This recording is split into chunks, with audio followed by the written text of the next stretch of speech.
Bom, Fisiologia do exercício, a aula hoje tem 3 tópicos que nós vamos trabalhar para ver se a gente fecha esse conteúdo. Como eu falei para vocês, já tem conteúdo pra caramba, por causa dessa coisa online, parece que flui melhor, né? Flui assim, porque a gente é pouco interrompido, que vocês não têm essa prática de ficar toda hora perguntando quando estão na plataforma, e então o conteúdo vai mais rápido, né? Pelo menos o conteúdo teórico, né?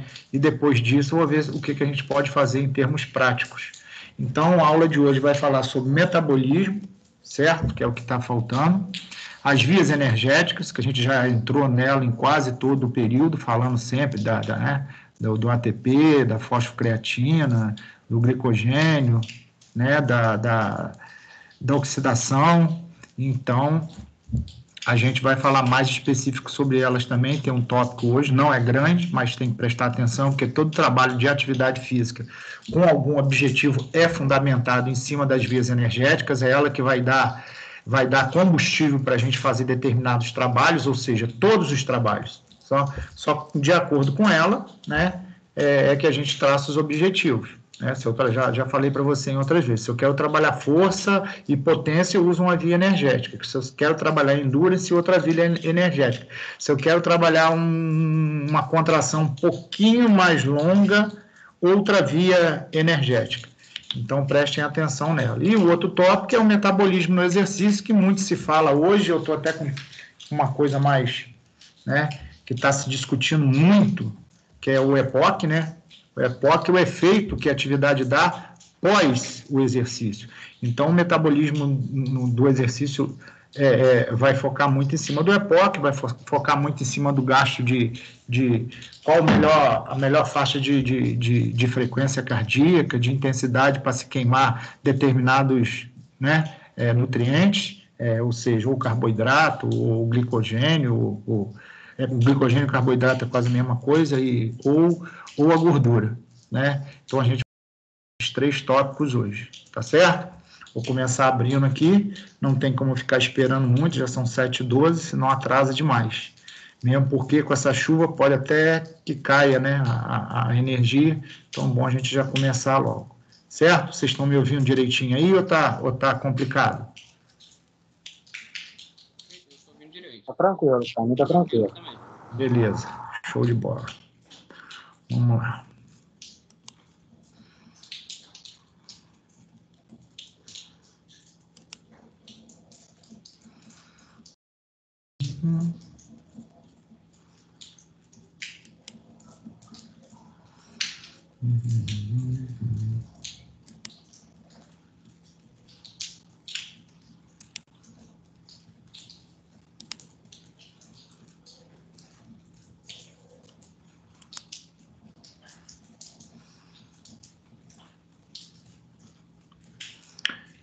Tá dando para ver aí, galera?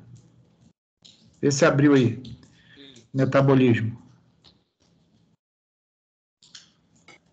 Abriu. Viu? Vê se está passando aí para mim. Vê se pula para metabolismo energético. Sim. Beleza. De umas aulas para cá não tá precisando mais admitir ninguém, já resolve bem essa questão da aula. A aula flui melhor, certo? Tem professores aqui no grupo falando que está aguardando um pouquinho a aula começar, porque só tem 4 alunos no grupo. Né? Não é o nosso caso, nós já estamos ali com 11 ou 12 já. Vamos começar caminhando? Depois eu tento botar esse conteúdo lá. Se eu não conseguir colocar esse conteúdo, eu vou mandar ele em arquivo para vocês, tá certo? Porque o outro aí, aquele conteúdozinho que eu dei na aula retrasada, eu tentei colocar na plataforma, acho que a plataforma não comportou, porque ele tem muita imagem. Vou tentar, se eu não conseguir de novo, vou mandar o arquivo para vocês pelo grupo ali de WhatsApp da faculdade, tá certo? Então, gente, vamos lá. Metabolismo, né? A gente tem que começar nele para depois entrar nas vias energéticas. O metabolismo ele tem um gasto, né? O que é o metabolismo? Olha o conceito aí de Armstrong, de 79. Conceito de metabolismo. Conjunto de todas as reações que ocorrem no organismo para controlar os recursos materiais e energéticos, de forma a suprir as suas necessidades estruturais e energéticas. Então, é tudo que acontece de forma, né, química, né, no nosso corpo, todas as transformações, tudo que a gente precisa em termos de oxigênio, de nutrientes, para nos manter funcionando, né? Então, isso é o metabolismo. Lembrando sempre, que a gente já falou em outras vezes, o metabolismo ele tende a quê? Com o passar dos anos? A diminuir, certo?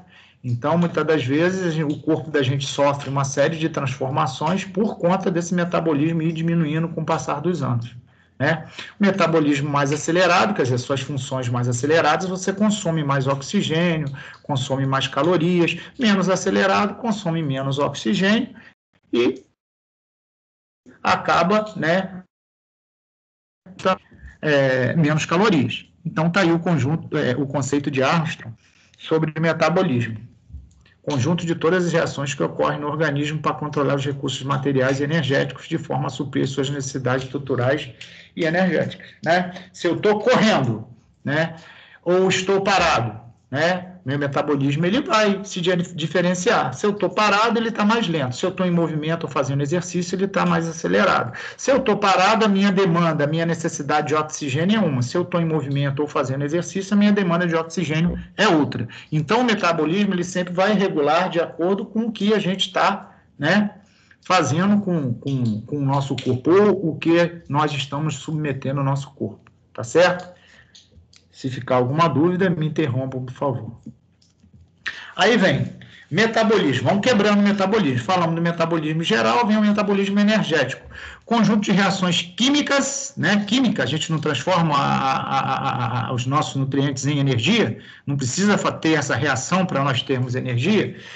Conjunto de reações químicas que produzem energia necessária para a realização das funções vitais dos seres vivos. Quando existe lá a quebra do ATP para me dar energia para alguns segundos de trabalho, isso é um metabolismo energético, é uma reação química. Eu estou quebrando o ATP, né, para ele me dar algum tempo, né, para poder fazer algum tipo de contração.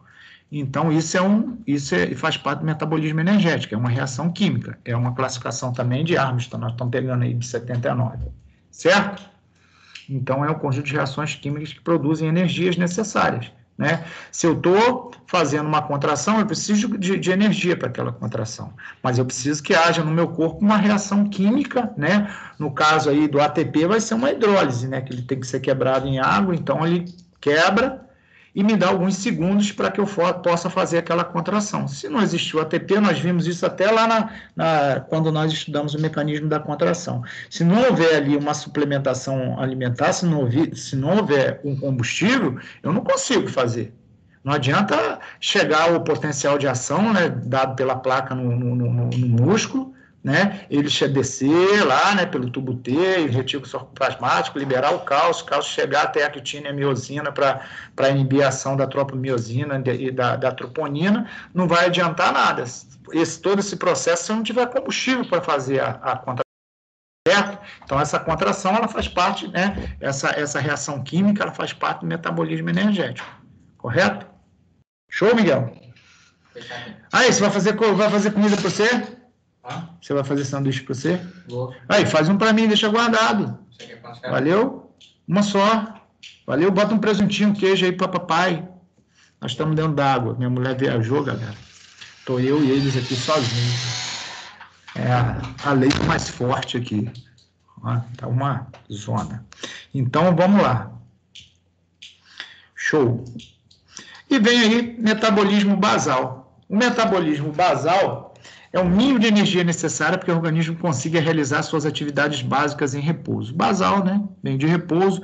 Então, muitas das vezes, quando eu quero fazer a frequência de trabalho, né? O que é a frequência de trabalho?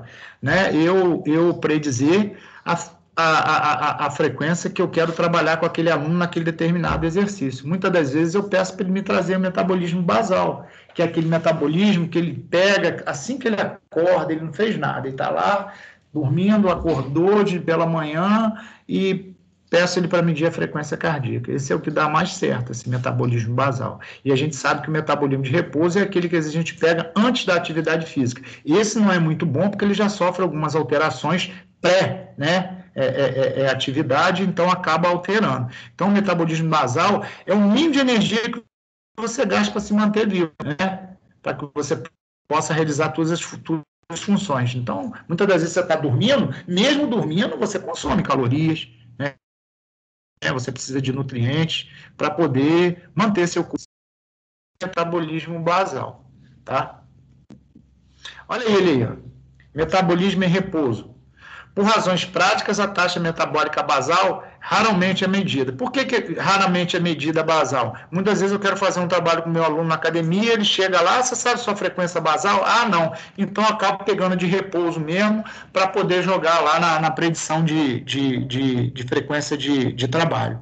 Mas o legal é pegar a que está em casa, acordando, a basal. Aí, o metabolismo em repouso. Em seu lugar, as medidas de taxa metabólica de repouso são utilizadas, as quais, na maioria dos casos, são 10%, 20% maiores. Em relação à basal, é aquelazinha do início lá que eu falei com vocês, quando está acordando, ela dá sempre uma diferença da basal para de repouso de 10% a 20% maior, no caso maior de repouso, é aquela pré-exercício. Né? O cara já vai para fazer atividade, então ele já se prepara, a parte psicológica dele. Só aquilo ali já dá um startzinho, já começa a aumentar a frequência. Então, se não houver como aquele dia ter a basal, a gente pega de repouso. Mas o ideal para se fazer o cálculo da frequência de trabalho é de repouso, fica uma coisa mais correta, certo? Estou de olho aqui também no site, na plataforma dos professores.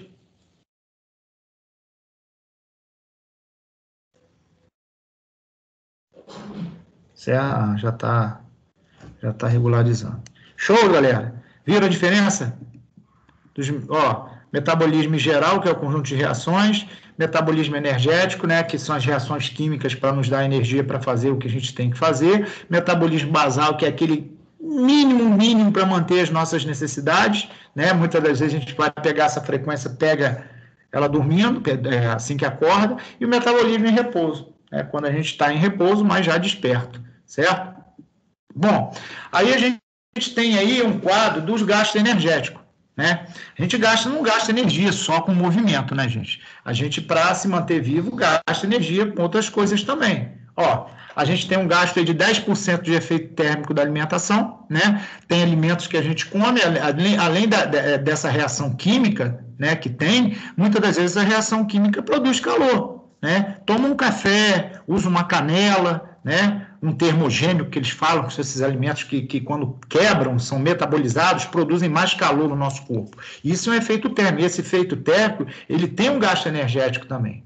Outro ponto rosinha aí, o gasto de 15 a 30 de atividade física. É claro que esse gasto aí, ele pode ser mudado de uma pessoa mais ativa para uma pessoa menos ativa, né? E gasto energético em repouso, que, ó quanto a gente gasta de energia quando nós estamos em repouso, para nos manter vivos, para manter nossas funções vitais funcionando, de 60% a 75%, certo?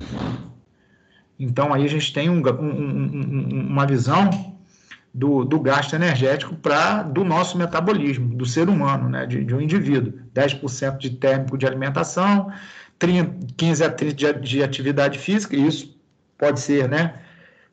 Pode sofrer uma variação de acordo com o indivíduo, se ele é mais ou menos ativo, e o gasto energético em repouso, correto? Taxa metabólica de repouso, TRM, o TMR. TMR é o gasto energético mínimo para uma pessoa acordada e alerta. A taxa metabólica de repouso gira em torno de 60% a 70% do gasto energético diário. Voltando aqui, 60 a 70, 75, 60 a 75, para se manter vivo, fazer suas funções do dia a dia, né? Fazer suas atividades do dia a dia, não voltadas para atividade física, mas sim, né, laborais, né, e também pessoais. Efeito térmico da dieta, ETD. Energia utilizada para digestão, transporte e metabolismo do alimento ingerido. Lembra que eu falei que gira em torno de 10%? Tá? Tudo que a gente come, né, requer um gasto para poder fazer essa reação química acontecer. Então, a gente gasta também energia para isso, né? Então, gira em torno de 10%, né? Gasto de energia acima da taxa metabólica de repouso, necessária para realizar atividades físicas. Então, acima daquela de repouso, temessazinha de 15% a 30%, também variável de acordo com o que eu tenho de atividade, o que eu faço de atividade física, né? Certo? Isso aí é muito simples, é só para vocês terem uma ideia. Nós trabalhamos com o corpo, nós trabalhamos com essas reações todas, então a gente tem que ter ideia, né? Mesmo porque às vezes a gente vê dietas tão loucas que não dão nem, né, não dão nem energia para o cara, para o mínimo, né?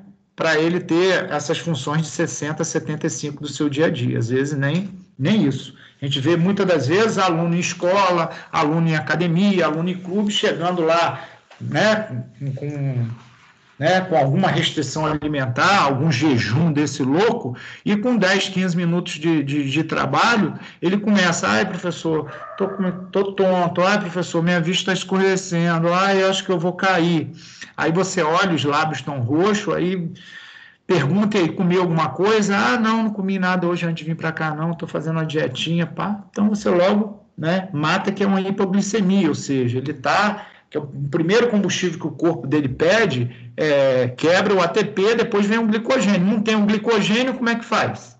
Né? Ele começa a entrar em déficit. Aí ele vai entrar pela via aeróbia, mas a via aeróbia, antes passa pelo de glicogênio. Então ele começa a ter o corpo começa a ficar sem energia. Então, para manter aquela atividade, ele acaba o corpo puxando, né, energia de outros lugares. Você não tem como mandar nutrientes para toda a parte do corpo se ele está em déficit. Então, o corpo é inteligente, né, o cérebro vai mandar para onde ele está precisando mais, que é para o músculo que ele está exercitando lá. Então, o oxigênio começa a faltar no cérebro, ele começa a ficar tonto, aí daqui a pouco começa a faltar no sistema digestório também, ele começa a ter enjoo, e quase sempre o indivíduo com hipoglicemia, ele começa com tonteira, mal-estar, né, vista escurecendo, daqui a pouco ele começa a vomitar o que ele não tem, porque o sistema digestório também começa a entrar em colapso, sabe?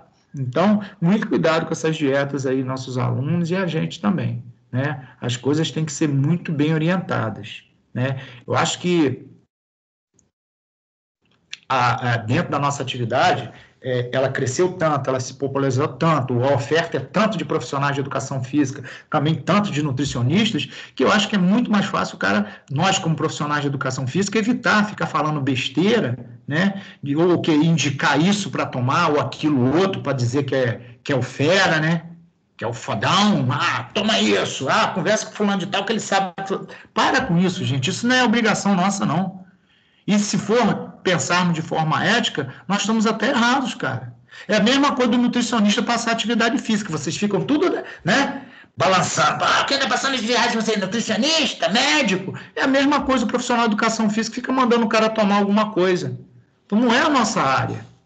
Se você quiser dar uma dica de alimentação saudável, eu até entendo que o nosso ramo é saúde. Agora, dizer o que ele tem, toma uma creatina, toma uma albumina, você sabe o que o cara tem? Você sabe qual a carência nutricional dele? Você sabe o efeito que isso pode causar no corpo dele? Toma um termogênico, o cara vai ter hipertensão. O cara vai ter um problema, sabe? Então, cuidado, cara, com essas merdas, cara. Cuidado, vocês são profissionais de educação física, não é de alimentação, não. Então, quer ser? Então faz nutrição também. Eu tenho uns colegas que são profissionais de educação física e de nutrição. Agora, eu acho que ficar dando esses pitacos dar, sabe, ideia para quando o aluno chega na academia, que muitos de vocês que já estão no mercado de trabalho, trabalhando em academia, já passaram por isso. O que eu tomo? O que eu tomo, professor? Toma vergonha na cara, vai lá, arruma um dinheiro e vai nutricionista, pô. Agora, eu não sou. Agora, se quer saber alguma coisa, alimentação saudável, vamos evitar o excesso de açúcar, né? Tá comendo carboidrato demais. Não, a gente precisa muito de carboidrato, mas às vezes a alimentação nossa é muito carregada, né? Tá usando uma carne que tem a proteína, tá? Aí, pô, é uma coisa. Agora, mandar o cara tomar isso ou aquilo, não tem nada a ver com a gente, cara. Vocês me desculpem, vocês estão entrando numa seara que não tem nada a ver. E às vezes o cara entra para mostrar que sabe, né? Sabe o quê, cara? Isso não é obrigação nossa, não. Tá? Então, fiquem de olho nisso. Aí tem, efeito térmico da atividade, gasto energético acima da taxa metabólica de repouso necessário para realizar atividade física, já falei, de 15% a 30%, pode variar para mais ou para menos, depende do ritmo do cara. Aí a gente tem, fonte de energia. O corpo usa os nutrientes consumidos diariamente para fornecer energia necessária à manutenção das atividades celulares, né? Do metabolismo, para manter as coisas funcionando. Tanto em repouso como durante o exercício, como eu já falei, né? A gente precisa para tudo. Aí tem, ó. Aí vem a primeira aí, ó. Olha o carboidrato aí, ó. Olha a molécula dele. Ó, 1 grama de carboidrato dá o que pra gente? Ó, 4 quilocalorias de energia. Tá? Gordura. As gorduras, os lipídios, 1 grama dá o quê? Ó? 9 quilocalorias de energia. Né? Ele é mais, né, carregado de calorias. É uma fonte boa, tá, gente? É uma fonte boa. A gente sabendo usar a via energética direitinho para consumir, é uma fonte maneira, é uma fonte mais duradoura do que a do carboidrato. Né? Se for fazermos lá na frente, eu acho que metabolismo do exercício, tem lá um exemplo dando de um indivíduo com 70 quilos, quanto ele tem de gordura no corpo, né? E que pode ser usado como fonte de energia, né? Mas aí a gente tem que trabalhar em cima da intensidade correta para entrar nessa fonte de energia, tá? Proteína. 1 grama de proteína nos dá o quê? Ó? 4 calorias também de energia, certo? Bom, aí vem os processos metabólicos, né? Os processos metabólicos são os processos que ocorrem no nosso corpo para nos dar energia, né? Ó, a gente sabe que o metabolismo é um conjunto de reações que ocorrem nos seres vivos. Aí tem as duas vias aí, ó. O catabolismo e o anabolismo. O que é o catabolismo? O pessoal de fitness fala muito em catabolismo, anabolismo. Aí, ó. Catabolismo aí. É a degradação. É a degradação desses nutrientes para nos dar energia. Então, quando eu estou em catabolismo, eu estou degradando aquilo que eu consumi, aquilo que eu botei para dentro, para depois liberar aquilo, né, como energia lá, ó. Aí vai ser o quê? O anabolismo. Eu vou o quê? Fazer a síntese disso aí. Primeiro eu tenho que degradar, eu tenho que fazer a quebra disso tudo, que eu coloquei de alimento, de suplemento para dentro, é o catabolismo, quando degrada isso tudo, ele vai liberar, e quando houver a liberação, vai acontecer o quê? O anabolismo, que é a síntese, né, que é a absorção desses nutrientes. Você não coloca e é absorvido. A gente viu que no processo metabólico, a gente gasta energia para degradar os alimentos que a gente come. Não é isso? Então, o catabolismo é a degradação disso. Degradou, vai haver a liberação para nosso corpo usar como fonte de energia. Quando a gente começa a usar, fazer a síntese, isso é o anabolismo. Então, tem que sempre haver o quê? O catabolismo para poder haver o anabolismo. Certo, galera?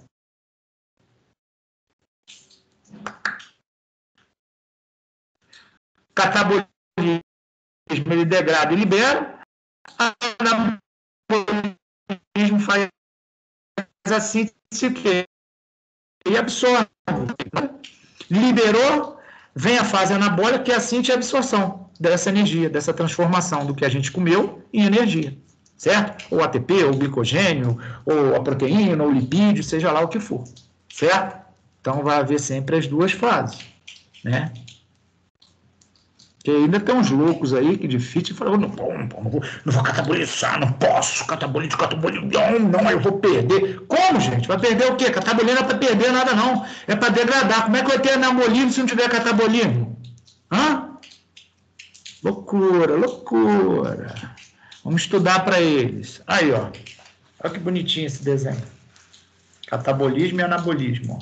Quebra, né? Libera. Aí você, no anabolismo, você absorve para poder usar como fonte de energia, para seja lá o que você for fazer. Certo?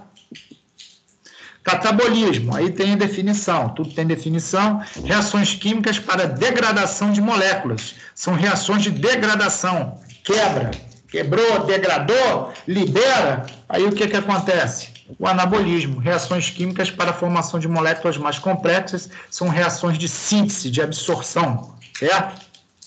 Correto? Tá? Olharam? Reações químicas para a formação de moléculas mais complexas. Ou seja, eu tenho lá o ATP. O ATP é o trifosfato de adenosina. A quebra dele, lá no catabolismo, vai fazer com que ele vire o quê? O ADP. Aí ele vai se associar a uma molécula de fosfato, né? Aí vai ser a parte anabólica. Vai virar de novo o ATP para ser quebrado. Aí vai virar ADP, aí se associa a molécula de fosfato, vira ATP de novo. E assim, aí é o ciclo. Catabólico, anabólico, catabólico e anabólico. Certo?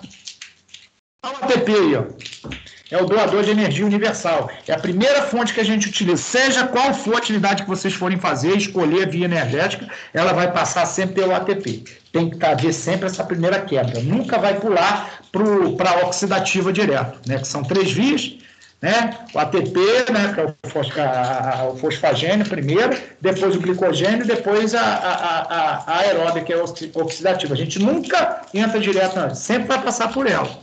Aí, ó, o ATP, ó.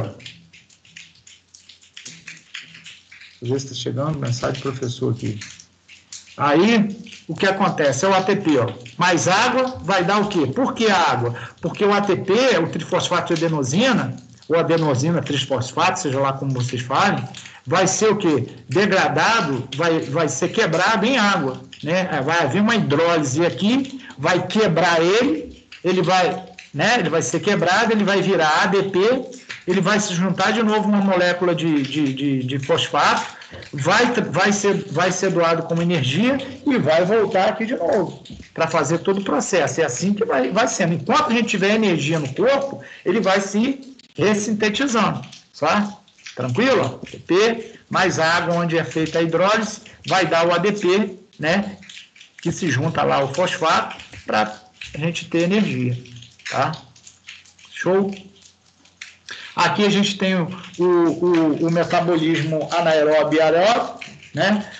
O anaeróbio a gente sabe que é sem uso de oxigênio, tá? O ATP é um metabolismo anaeróbio, tá? A quebra do ATP ele é feita de forma anaeróbia, né? E quando a gente tem um metabolismo com a presença do oxigênio, a gente chama de metabolismo aeróbio. No caso, os trabalhos de moderados, de baixa intensidade, a gente entra nessa via metabólica, que é o metabolismo aeróbio, ou seja, o oxigênio entra no processo para ajudar na ressíntese e na absorção dos nutrientes, tá?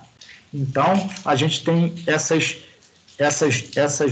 duas classificações, anaeróbio e aeróbio. Lembrando, o anaeróbio tem 2 vias. Uma é do ATP, a outra do glicogênio. Todas as duas é sem presença de oxigênio. E tem uma só que é aeróbia, que é a oxidativa, que é com presença de oxigênio. Certo? Aí, ó.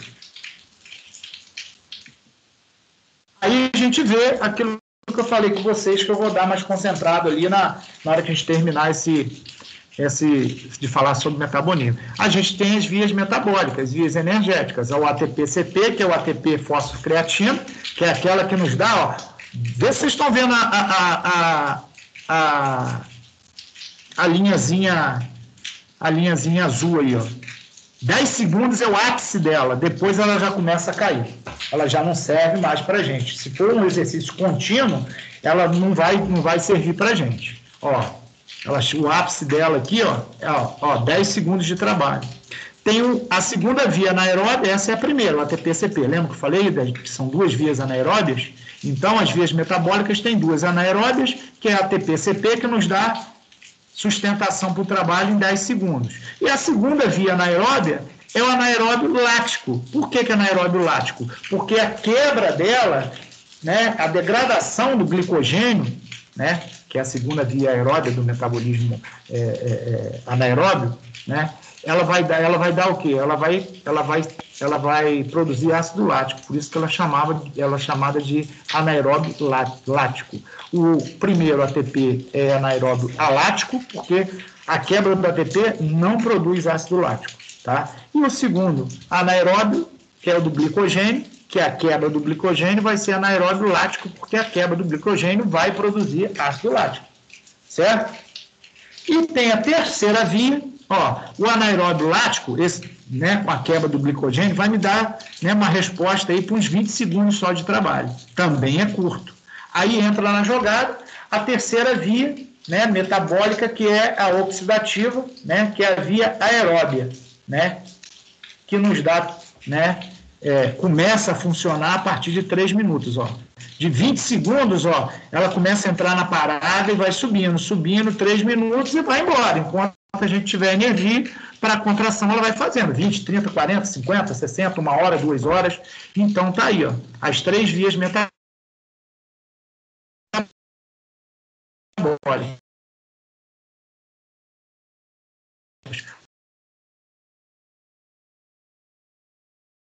O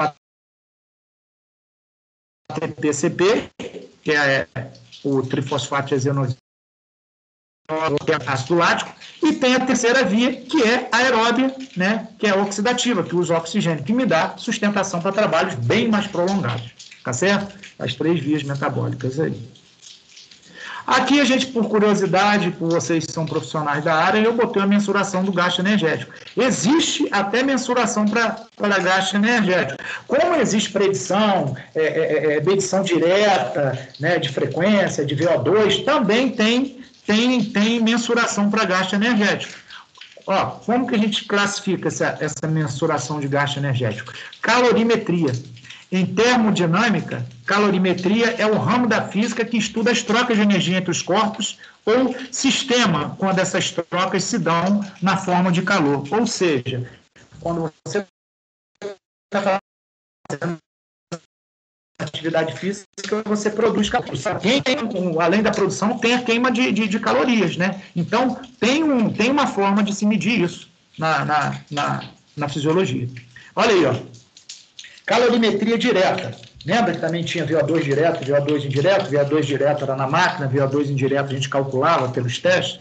A calorimetria direta é essa aí, ó. Mede a transferência de calor do organismo para o ambiente. A gente sabe que quando está fazendo algum tipo de movimento, a gente produz calor, né? Fecha aí uma academia, né, ou uma sala onde as pessoas estão fazendo atividade física, fecha ela e manda todo mundo, bota ela para fazer atividade física. Daqui a pouco vai estar um calor insuportável ali dentro. É do vidro ficar, né, todo embaçado. Por quê? O nosso corpo produz calor. Tem reações químicas para degradação dos alimentos? Não tem? As reações químicas não são transformadas em calor? Então, o que vai acontecer? A calorimetria direta é feita num laboratório onde a sala é toda fechada, aí tem um circuito lá, né, que eu não sei como é que é formado direitinho, né, e mede o calor que seu corpo produz. Então, sabe quanto mais ou menos você está perdendo ali de calorias naquele movimento. Ó. Tá vendo?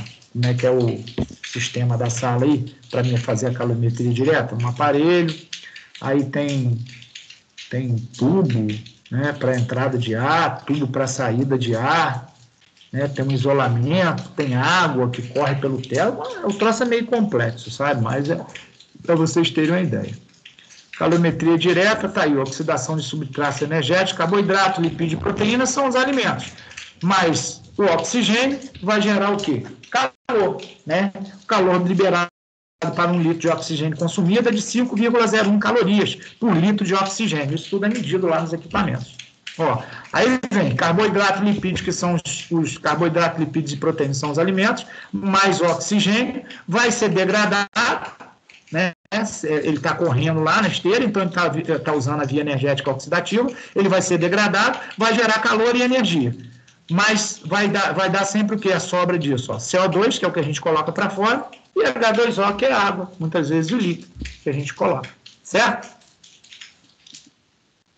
A unidade que vocês veem muito quando estudam, quando vocês vão estudar calorias, né, energia, vocês vão ver isso aí, ó, o joule. O joule é a unidade para medida de energia, né? Então, 1 joule é igual a 0,2388846 de quilocalorias, né? Já que quilocalorias é usado no estudo. Então, quando for fazer a transformação de joule para caloria, a gente sabe que 1 joule tem esse monte de número aí, 0,24, né, quilocalorias, certo? Aí também tem a calorimetria indireta. Avalia a taxa metabólica através de medida do consumo de oxigênio e produção de CO2. Aí já usa aquele aparelhinho de gases, né, medidor de gases que bota como faz o VO2, tá certo? Esse já é indireto, já é menos preciso, certo? Aí, esse quadrinho, o metabolismo, mostra que o metabolismo é influenciado por todos esses fatores aí, ó. Todos esses fatores contribuem para o aumento ou para a diminuição do nosso metabolismo. Idade, né? Se eu for mais novo, metabolismo mais acelerado. Se eu for mais velho, mais acelerado. Também variável, né? Que às vezes eu posso pegar um indivíduo mais novo, mas que não faça nenhum tipo de atividade física. Então, às vezes, o metabolismo dele, né? Pode ser um pouquinho, né? Menor do que alguém um pouco mais velho. Vai variar muito do teu ritmo de vida. Isso a gente vai ver até mais para frente nos círculos aqui. Eu estou indo da esquerda para a direita, tá, gente? Atividade física, que eu acabei de falar, o cara que faz atividade física, ele tem um metabolismo mais acelerado, né?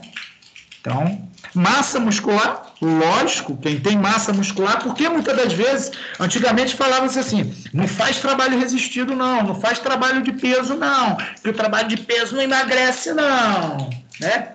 Depende, o que é emagrecer para você? Emagrecer é perder peso total ou perder gordura? Bom, hoje a gente sabe que os exercícios resistidos, os exercícios de musculação, fazem o quê? Acelera o metabolismo. Então, se acelera o metabolismo, vai ajudar a perder o quê? O que eu tenho que quebrar? O que eu tenho que degradar, além do ATP, além do glicogênio e além das proteínas? O que eu tenho que degradar quando o exercício é mais contínuo, na faixa aí de 49%, 70%, 75%? Gordura. Então, se o metabolismo meu é mais acelerado, eu vou, né, acabar quebrando aí usando a gordura. Então, o metabolismo ele fica muito também variável de acordo com a minha massa muscular. Sono, claro, se eu tenho um sono mais tranquilo, né, o metabolismo mais lento. Se eu tenho um sono menos, né, então interfere também no metabolismo. Ciclo circadiano. Alguém sabe o que é ciclo circadiano aí, gente? Vocês estão em que período? Sexto período? Estou sozinho. É o batimento do coração? Não. Ninguém sabe não, gente? Ciclo circadiano. É o ciclo meu do dia a dia, gente. A hora que eu tomo café, a hora que eu faço a colação, a hora que eu faço atividade física, a hora que eu estudo, a hora que eu almoço, a hora que eu levanto, a hora que eu trabalho, a hora que eu deito. Ciclo circadiano tem a ver com o nosso dia a dia. É a respeito do dia a dia. Então, cada um tem seu ciclo circadiano. Cada um tem a sua rotina. Então, o ciclo circadiano é claro que vai influenciar no metabolismo. Claro, tá? Claro, circadiano é um termo em latim, né, gente? Tá? Então, o que acontece? É claro que ele vai influenciar.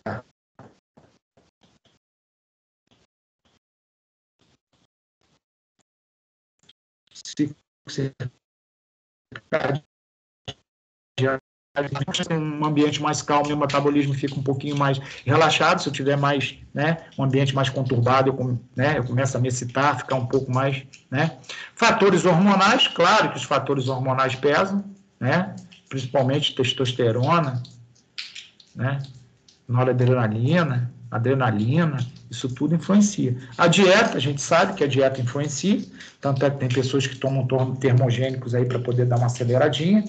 Genética, claro, tudo, genética influencia em tudo. O sexo também, lembrando que o sexo, muitas das vezes, o homem, por questões musculares, ele tem um metabolismo um pouco mais acelerado. Mas aí a gente dá um hiato em algumas determinações. Por exemplo, a mulher está grávida. É claro que o metabolismo dela vai se alterar.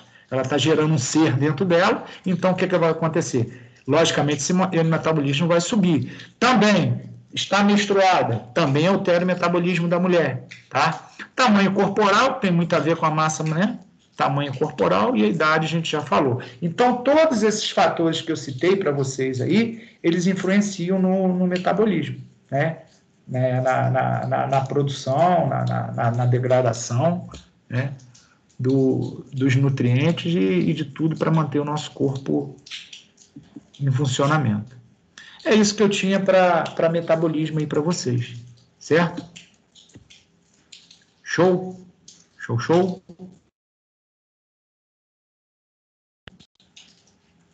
Bom, deixa eu abrir. Alguém quer falar alguma coisa sobre metabolismo? Alguma dúvida, gente? Ficou? Posso só pegar uma aguinha para eu tomar?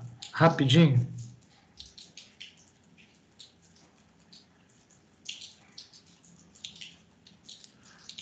certo? Vou pegar só a água aqui, vou fechar aqui um pouquinho, nem a câmera, eu só vou fechar o microfone, tá bom? Vou pegar uma água aqui em segundos.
Vamos lá.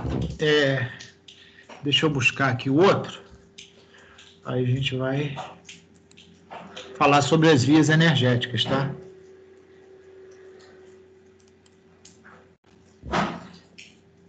Isso, tá aí.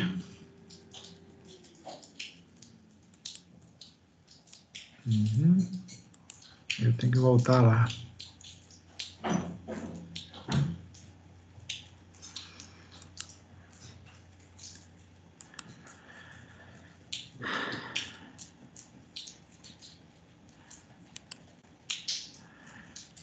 Abriu aí, gente? Vias energéticas, obtenção de energia através do ATP? Vê se está mudando aí. Beleza? Vamos lá, gente. Vamos falar das 3 vias energéticas, né? O assunto principal disso aí, falando do metabolismo, deu para vocês terem uma ideia. Isso tudo é bioquímica, tá, gente? Eu não posso me aprofundar demais, porque senão a coisa fica tão complexa e dá um nó na cabeça de todo mundo, inclusive até na minha própria cabeça, tá?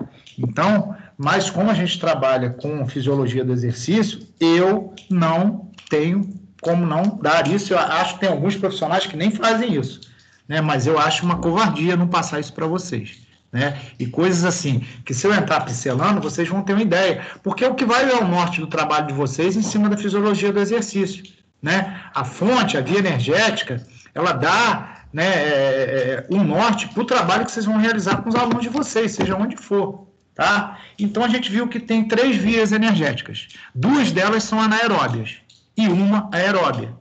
As duas, né, anaeróbias, a primeira delas é o ATP. Né? Então, vamos na primeira anaeróbia. né, que é o ATP, certo? A energia das ligações moleculares dos alimentos é liberada quimicamente, quimicamente no interior das nossas células e, em seguida, ela é armazenada sob forma de um composto altamente energético chamado o quê? Adenosina trifosfato, ou ATP, ou trifosfato de adenosina, tá? Em repouso, o corpo utiliza tanto carboidratos como gordura para obter quantidade de energias necessárias. Já as proteínas geralmente contribuem muito pouco para a produção de energia e são consideradas como elementos o quê? Estruturais do corpo, certo? Durante o esforço de baixa a média intensidade, foque de baixa a média intensidade, uma maior quantidade de carboidratos é utilizada com menor dependência de gorduras. Esforços de baixa a média intensidade. Então, a gente usa uma quantidade maior de glicogênio, né? E uma quantidade menor de gordura. Já no exercício máximo, geralmente de curta duração, o ATP é gerado quase exclusivamente a partir dos carboidratos. De um modo geral, os carboidratos fornecem 4,1 quilocalorias de energia por grama, enquanto as gorduras podem fornecer 9 quilocalorias por grama. A gente já até viu no metabolismo lá, certo? E olha que os dois artigos que eu usei são diferentes, então tá batendo direitinho. Esse artigo aqui não é o mesmo que eu trabalhei lá no metabolismo com vocês. Entretanto, a energia dos carboidratos é muito mais acessível do que aquela proveniente das gorduras. Ou seja, é mais fácil o corpo utilizar do carboidrato do que a da gordura. Então, se eu quiser uma via mais rápida, eu quebro do carboidrato, né?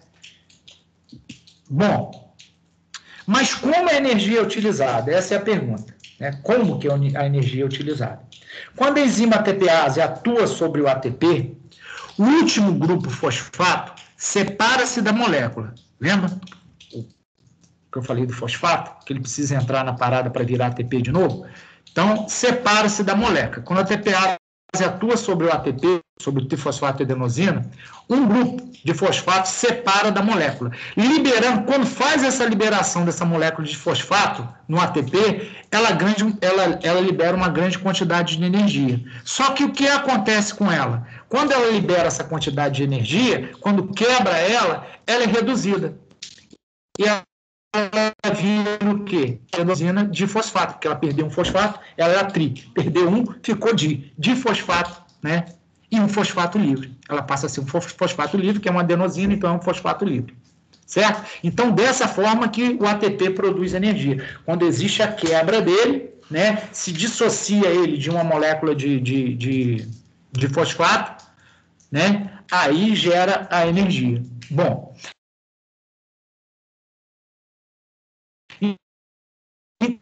entendi. O processo de armazenamento de energia através da formação de ATP, a partir de outras fontes químicas, é denominado fosforilação. Tá? Então, toda a formação de ATP, que os alimentos são transformados em ATP, é chamada de fosforilação. Tá? Através de uma série de reações químicas, um grupo de fosfato se liga ao ADP, a gente já viu isso lá em cima, e forma um ATP. Quando essas reações ocorrem sem a presença de oxigênio, o processo é chamado de anaeróbio, certo? Quando ele ocorre com auxílio de oxigênio, chama-se de metabolismo aeróbio, e a conversão de ADP em ATP ganha o nome de fosforilação oxidativa, certo? Então, quando entrar o oxigênio na parada, a gente chama isso de fosforilação oxidativa. Isso é para trabalhos mais prolongados, certo? Para os trabalhos mais curtos, só vai ver a quebra até 10 segundos do ATP, tá? Bom, essa formação de ATP se dá através de 3 formas do corpo. O ATP, ele tem que ser... todo alimento, toda energia tem que ser transformada em ATP para ser utilizada pelo nosso corpo. Toda, certo? Então, primeiro, né, 3 formas, para a gente utilizar o ATP. A primeira forma é o sistema, né, de entrada, que é o ATP-CP, que é o ATP com fosfocreatina. o que vai acontecer? Ele que vai ser o primeiro a dar energia para o nosso corpo, mas dá pouquíssima energia. Então, para continuar essa formação de ATP, para o ATP continuar nos dando energia, a gente sai, se o esforço for um pouco mais prolongado, a gente vai precisar o quê? Da glicose, do glicogênio, do carboidrato, para esse sistema continuar funcionando, para esse sistema continuar gerando ATP. Aí é o sistema glicolítico, porque a glicose entra na parada. A glicose também, o sistema glicolítico é um sistema também anaeróbio, porém é um sistema anaeróbio lático, porque a quebra da glicose vai gerar o quê? O ácido lático. A diferença do ATP-CP é essa aqui, no sistema ATP-CP, no trifosfato com fosfocreatina, não vai acontecer a produção de ácido lático. É um sistema anaeróbio, me dá energia para 10 segundos de trabalho e não tem formação de ácido lático. Então, é um sistema alático, porque ele não forma ácido lático. Já o sistema glicolítico é um sistema anaeróbio, porém lático, porque a quebra da glicose vai gerar o quê?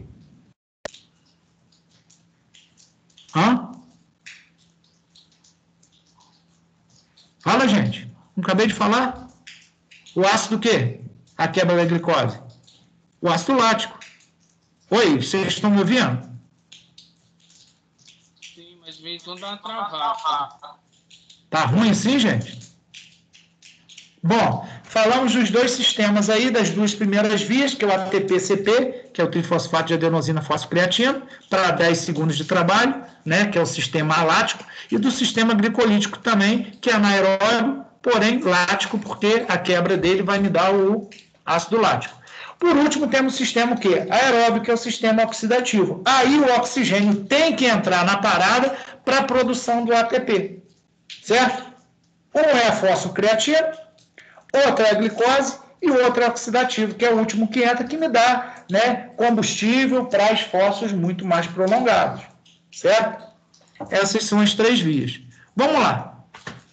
Ao sistema ATP-CP, que é o primeiro, né?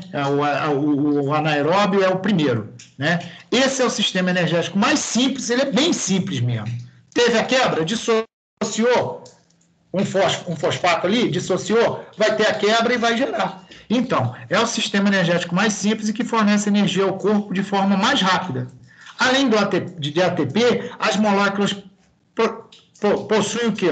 A creatina fosfato, a fosfocreatina, certo? Que é uma molécula de alta energia. A liberação da energia da creatina fosfato é facilitada pela enzima creatina quinase, que atua sobre a creatina fosfato para separar um grupo fosfato da creatina. Essa energia liberada é, então, utilizada para ligar um fosfato ao ADP e formar o ATP. E assim vai fazendo, gente, a quebra enquanto tem energia.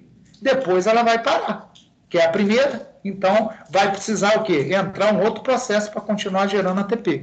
Nesse processo, quando a energia é liberada da ATP, por meio da liberação de um grupo fosfato, as células podem impedir o gasto de tanto ATP através da quebra da fosfocreatina, fornecendo energia para restaurar mais ATP. Então, nos primeiros segundos de atividade muscular intensa, alta, intensa demais, a ATP é mantida em níveis quase inconstantes, enquanto a fosfocreatina diminui à medida que é utilizado para repor ATP. A fosfocreatina que vai dar, né, sustentabilidade para a criação do ATP em esforços de alta duração, de esforços de curta duração e alta intensidade.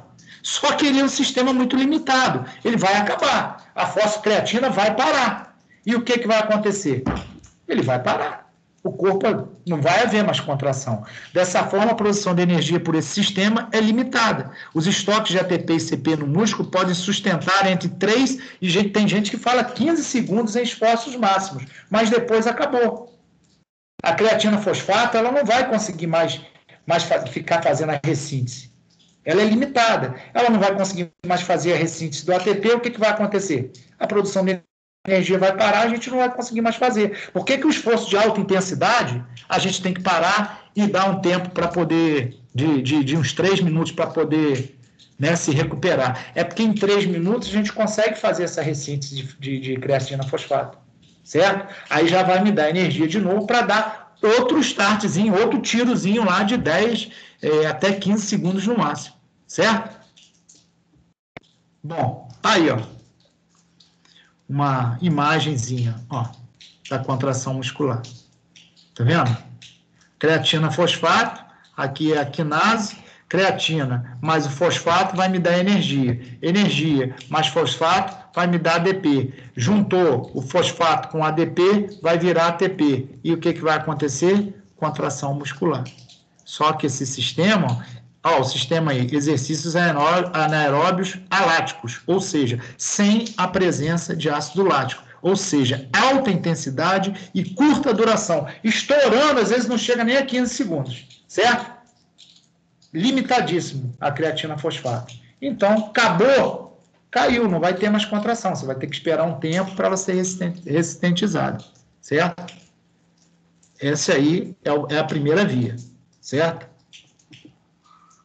Aí vem para a segunda via, que também é anaeróbia. Só que a anaeróbia é lática porque vai haver produção de ácido lático. É o sistema o quê? Glicolítico. A gente vai começar a usar a glicose para fazer ressíntese do ATP. Né? Lá era só a creatina fosfato. Acabou, passou de 10, 15 segundos, a gente quer continuar mantendo essa contração por 20 e poucos segundos, vai ter que cair no sistema glicolítico, ou seja, a glicose vai ter que entrar, o glicogênio vai ter que entrar, né, para poder ajudar a fazer a ressíntese do ATP. Aí, ó, outro método de produção de energia que ocorre sem a dependência da presença de oxigênio, que a gente sabe que é sem a presença de oxigênio, porque ele é anaeróbio, é o sistema glicolítico.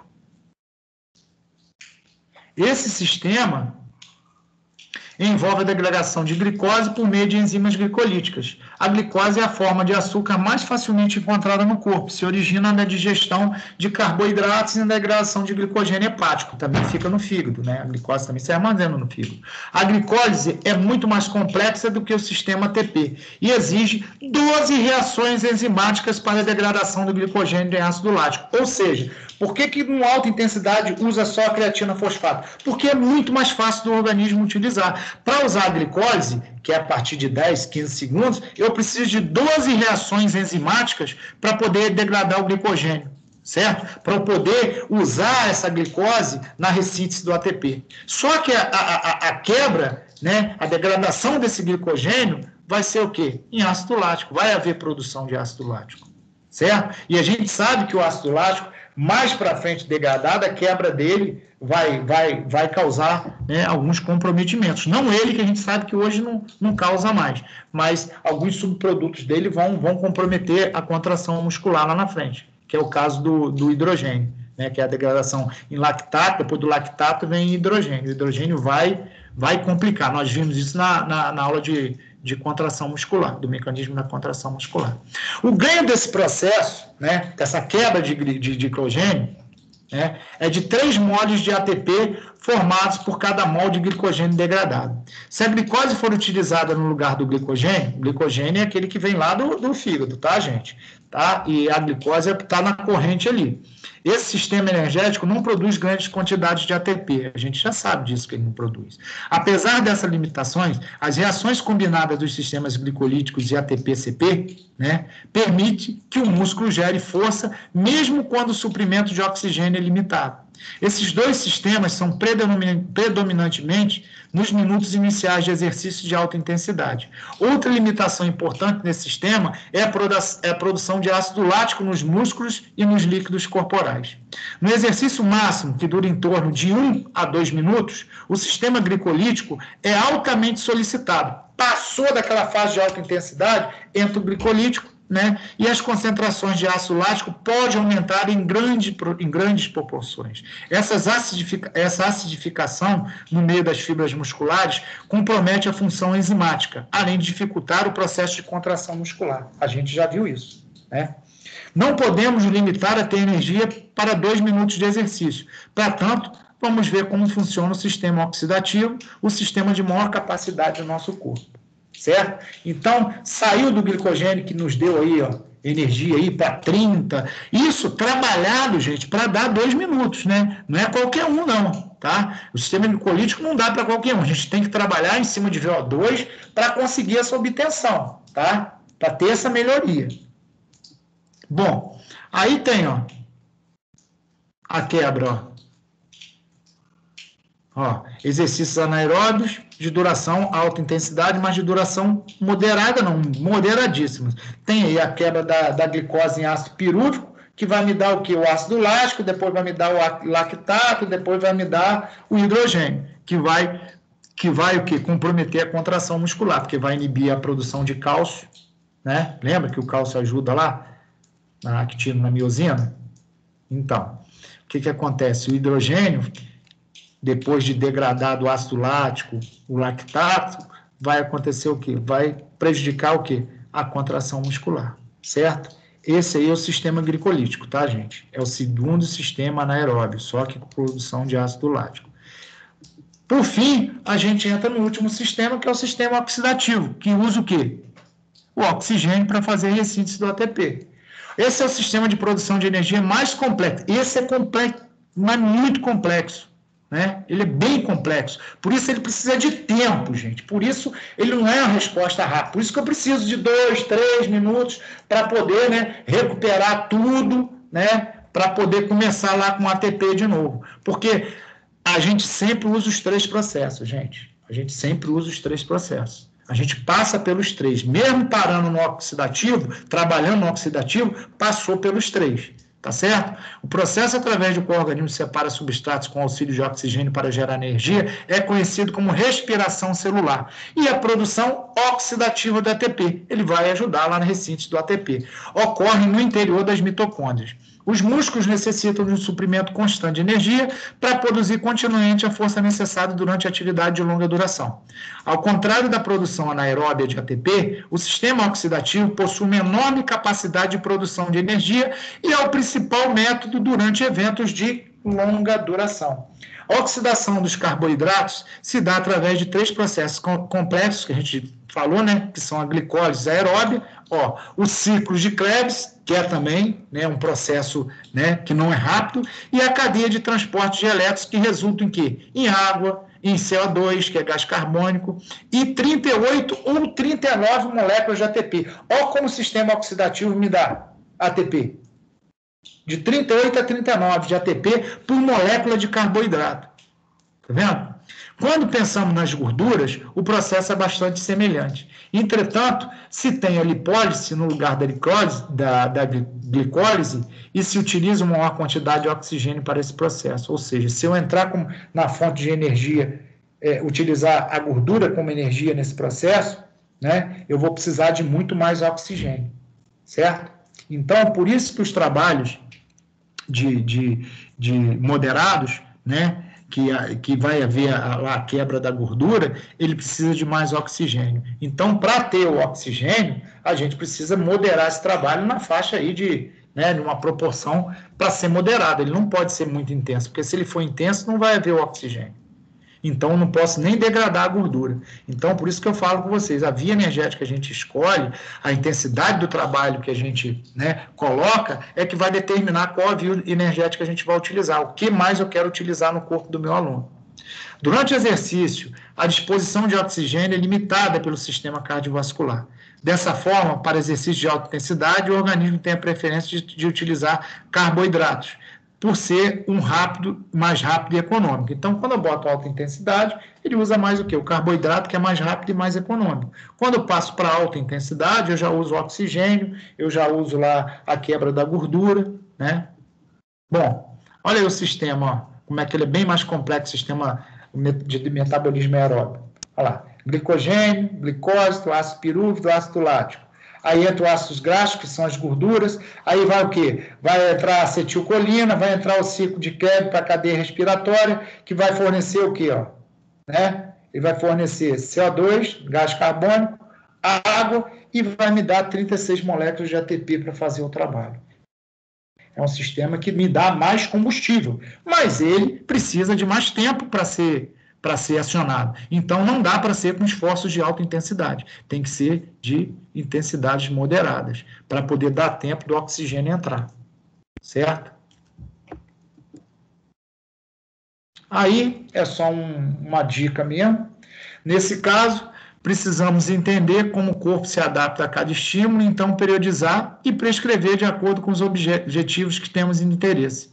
Ou seja, não adianta tentar, presta atenção nisso aí, galera, não adianta tentar melhorar a resistência, né, a endurance do seu aluno, treinando em tempo de rota metabólica de ATP e CP.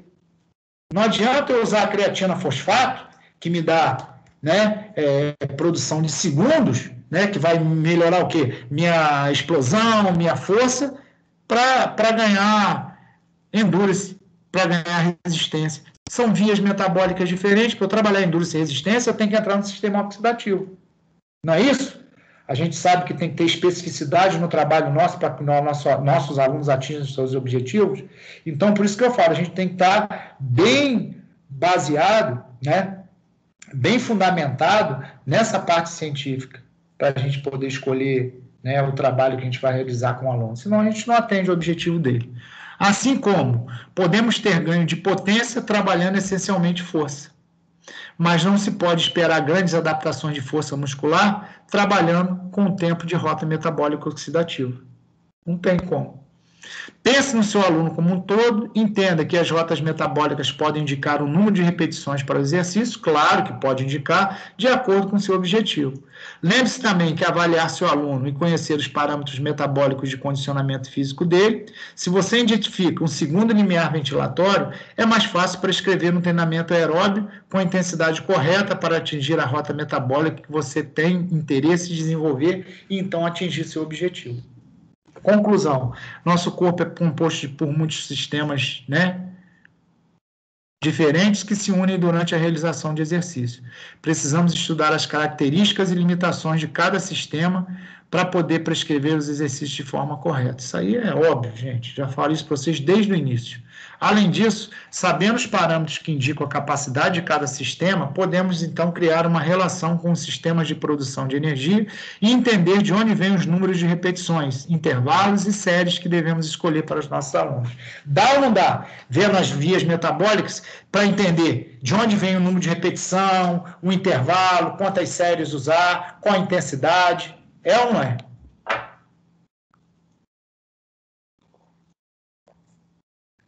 Tá aí, ó. Fechamos esse. Tranquilo até aí, galera? Hã? Tranquilo. Parece assim meio complicadinho, quem nunca ouviu falar, mas depois vocês lendo com calma, vocês podem entender com mais facilidade. Não tem nada de mistério. Agora, é o beabá para quem quer trabalhar. É o beabá. Né? Se eu vou trabalhar com um fisiculturista, eu tenho que ter uma via energética para trabalhar com ele. Se eu vou trabalhar com um maratonista, é outra via energética. Não que de vez em quando eu possa jogar um trabalhinho diferente, mas quanto mais especificidade eu der ao meu trabalho, né, mais eu vou ter de retorno. Né? Eu não posso ficar treinando força usando o ATP-CP para um maratonista. Eu posso até dar um trabalho de vez em quando para ele, mas eu não posso ficar treinando ele direto com essa via, né, energética, porque a que ele vai usar é oxidativa, né, outro tipo até de fibra muscular, que a gente também viu as fibras musculares. Então, pensem nisso, tá, gente? Toda vez que for trabalhar, pensem nisso. E, por fim, eu vou colocar um tópico aqui de metabolismo no exercício, que eu achei interessante, é até, né, é novo, então eu achei interessante colocar para vocês, que se fala muito, né, no nosso mundo aí de fitness, de esporte, sobre essa coisa de queima, né, calórica, de quanto tempo o exercício fica nos dando aí, né, algum efeito depois que termina, aquela janela que eles falam, né? Tem muita gente que trabalha de alta intensidade, cria uma janela lá de gasto para até depois comer, né? E beber. Ah, estou numa janela, então posso comer e posso beber, porque minha produção meu metabolismo está muito acelerado, eu estou consumindo muito, meu VO2 ainda está alto, que eu acabei. Mas, né? Bom, de acordo com o que a gente tem visto aqui, com alguns estudos e um artigo, né, esse EPOC, ele não é tão maravilhoso assim como falam, não. Tem esse efeito tão milagroso assim, não. Mas é bom a gente conhecer, né, para amanhã, depois de nós depararmos, ou o nosso aluno ter algum tipo de dúvida em relação a isso, a gente saber, né, ter um parâmetrozinho para mostrar. Certo? Deixa eu ver aqui. É o último tópico de hoje. Metabolismo no exercício. É esse aí, ó. Certo? Mas eu preciso parar ele de novo para voltar. Isso, garoto. Putz. Deixa eu achar ele aqui.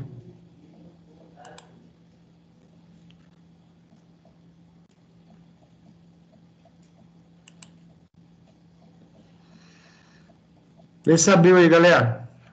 Tá mudando?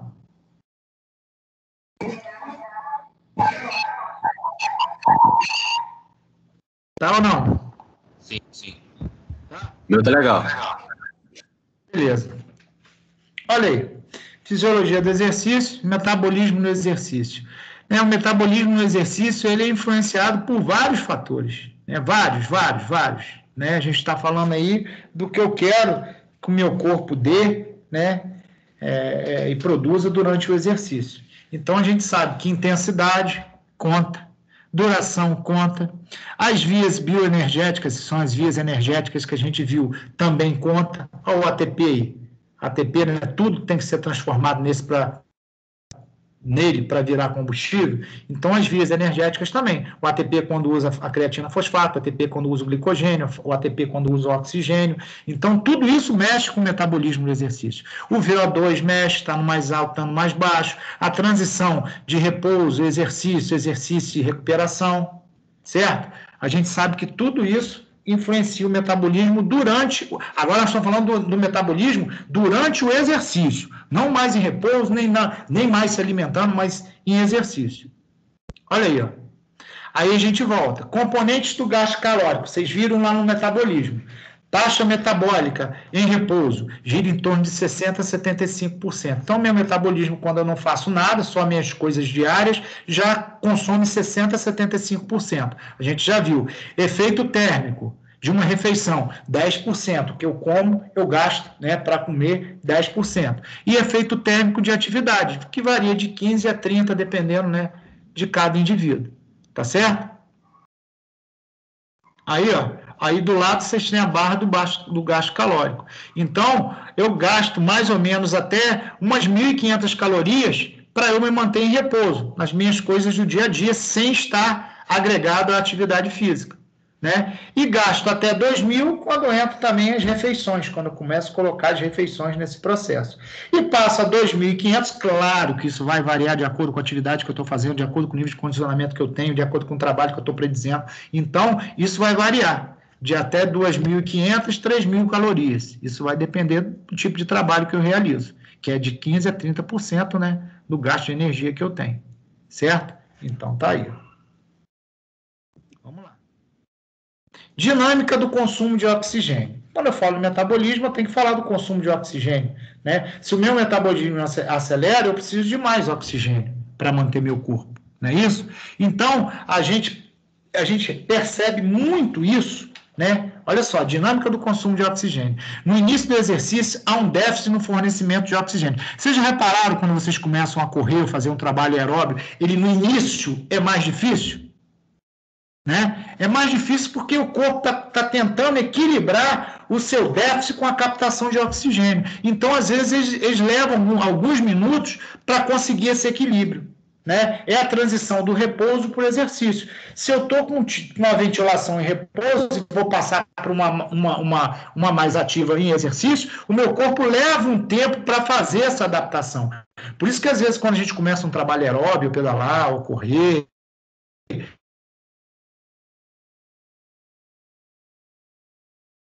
né, ou nadar,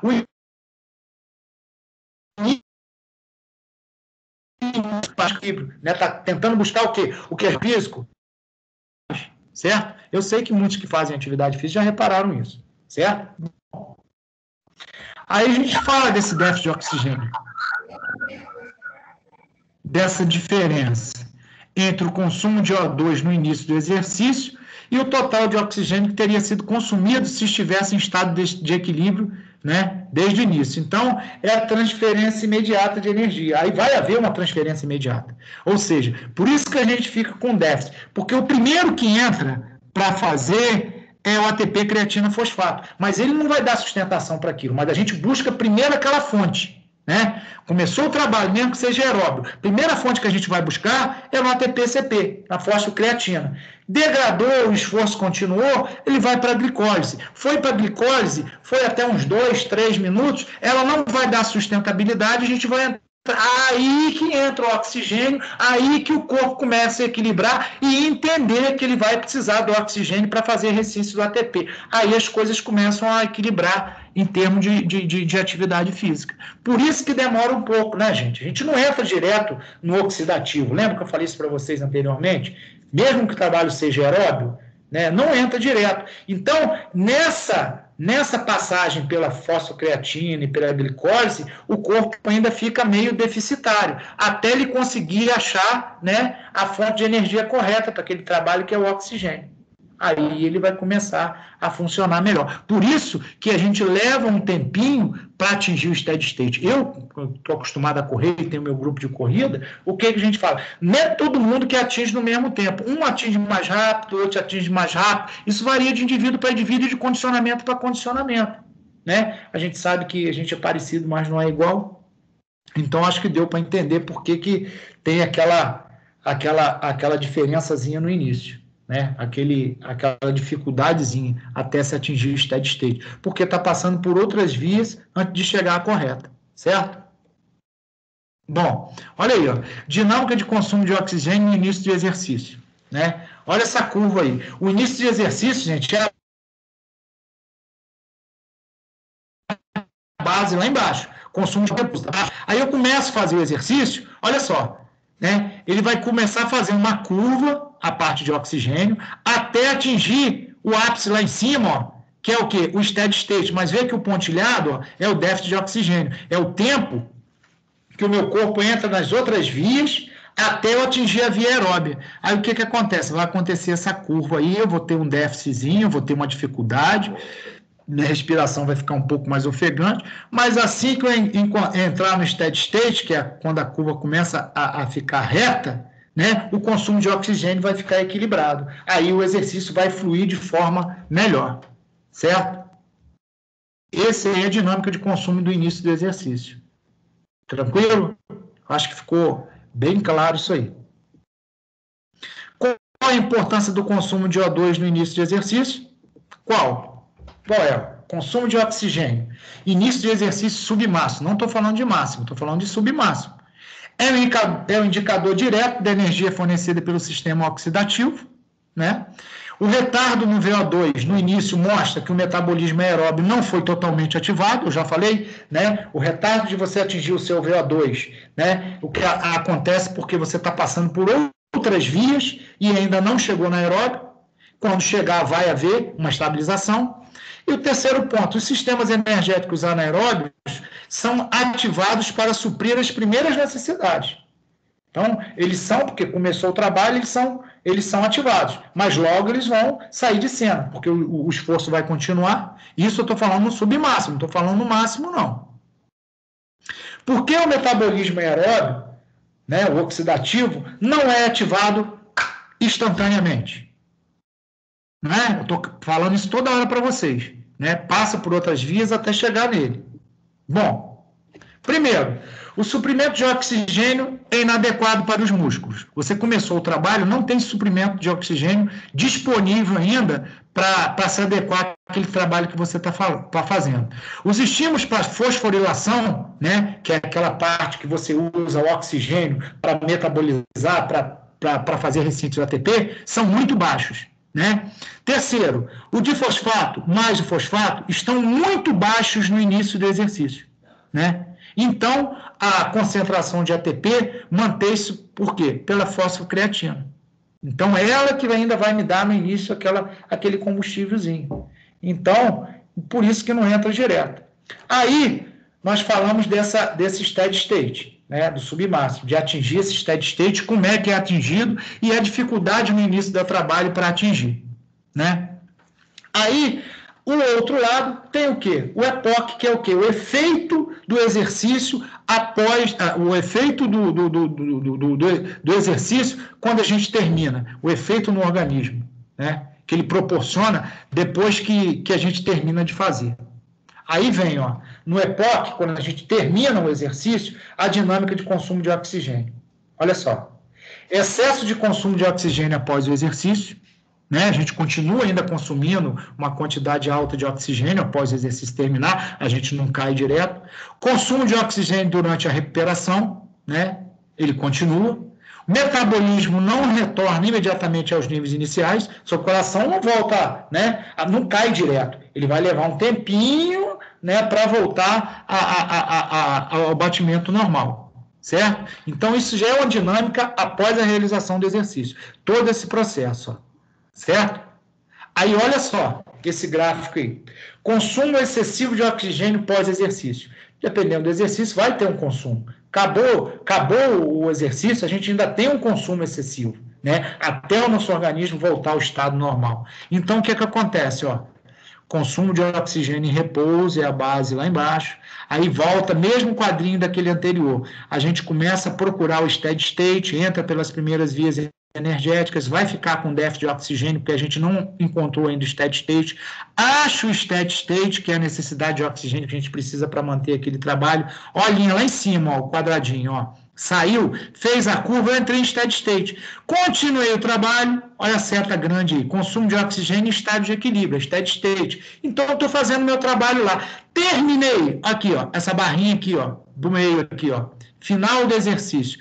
Terminei, olha o EPOC aqui, o efeito que causa no meu corpo após o exercício, ó. Você vai ver, ó, que lentamente ele vai voltando ao normal. Mas antes de chegar ao final da recuperação, ele consome mais calorias, ele ainda degrada alguns nutrientes, a respiração ainda vai estar, né, acelerada, o VO2 ainda vai ser alto. Então, esse processo de EPOC, dependendo do trabalho, ele pode ser maior e pode ser menor. Estou falando que dependendo do trabalho, que depende do trabalho que a gente está realizando. Se ele tem uma intensidade mais alta, se ele tem uma intensidade mais baixa. Então, ele tem um EPOC diferente, de acordo com a intensidade. Isso que a gente vai ver lá na frente.